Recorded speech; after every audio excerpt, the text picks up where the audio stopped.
Okay, after frying the tomato, we add the grinded onion and pepper. The reason why I have to fry it is so as to avoid the tomato getting so sour and slappy. But if you fry it, it's going to come out very well. And yes, we started from the market. Hello guys, welcome back to Explore African with Stella. When I am not telling African stories, I am exploring beautiful places in Africa, cooking and learning how to cook mouth-watering African cuisines. And today, such cuisine will be the Ekuru, which is the white moi-moi and sauce. Ekuru is a delicacy from the western part of Nigeria. It is one of Yoruba's most delicious delicacies. Yes, I'll say most because after tasting this, I give it 100/100.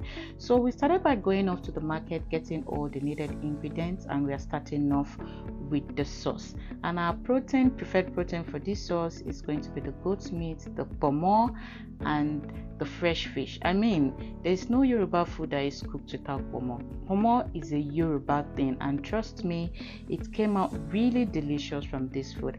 After cleaning our protein, we set it on the fire and went further to prepare the other ingredients. Our proteins were cooked differently because of the time it takes from each of it to get cooked properly. In this way, the fish will retain its old state even when mixed with the stew at the final stage. So all of the proteins were cooked and we'll set that aside. We went further to heat up the palm oil, added our onion to make sure the oil brings out the wonderful aroma which will be needed in the stew.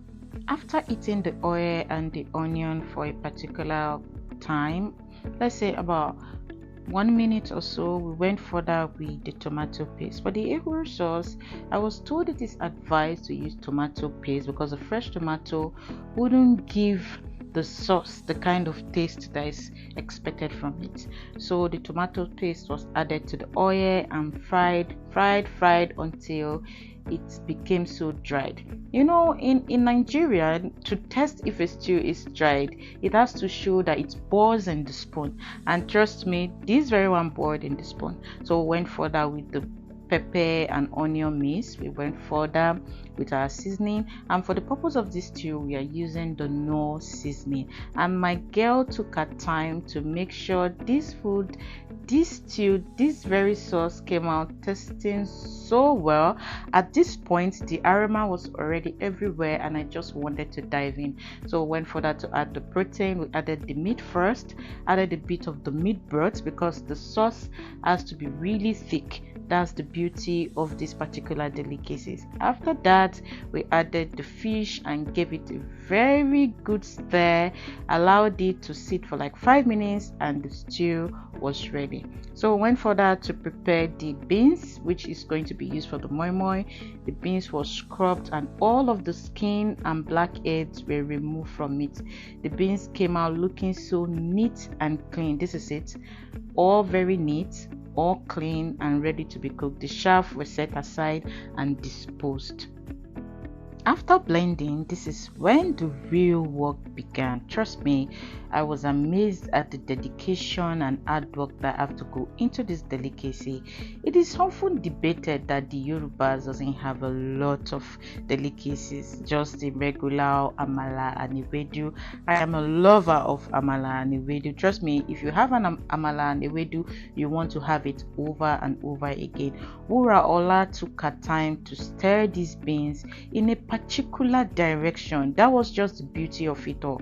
For this delicacy that one has to put in this much effort, it wasn't disappointing at all at the end of it. Like I said earlier, I give it 100. As far as I am concerned, this is the most delicious delicacy of the Yoruba people. The stirring has to continue for a period of time to make sure the moi moi, when wrapped, is fluffy. Normal, the usual moi moi, we had palm oil, we had Maggi cube, different kind of seasoning, but for this particular one it is just salt because the sauce will be doing all of the sweetness work. After stirring for over 5 minutes, she went further to tie the ekuru in the moi-moi leather.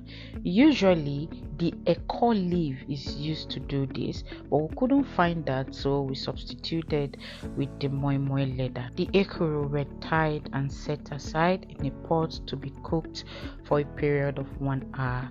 Usually, it is cooked in one side for 30 minutes, then turned to the other side for another 30 minutes.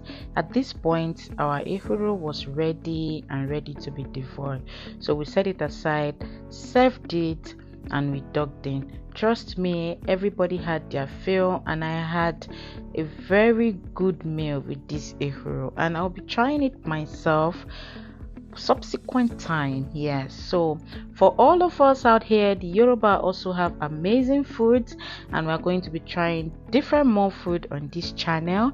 Well, send your address, let me send yours. Here come the review. Oh, I was joking with the send your address thing in. This one is particularly for me, but drop in the comment section if you want any of the delicacies I'll be making in my channel sent to you. I will do our best to send it to you. Here comes the review. Thank you for watching. See you on my next video. Bye. See what our cameraman has to say about this food. The best food in Yoruba land. Ekuru jẹ́ ìkan náà àwọn pàtàkì oúnjẹ nílẹ̀ Yorùbá. Tó jẹ́ pé àwa Yorùbá nìkan la máa ń sè. So, Ekuru rèé o, ẹ máa mú ekuru. who said Yoruba don't have a variety of food? This is just one of it. Ekuru is awesome and I love it.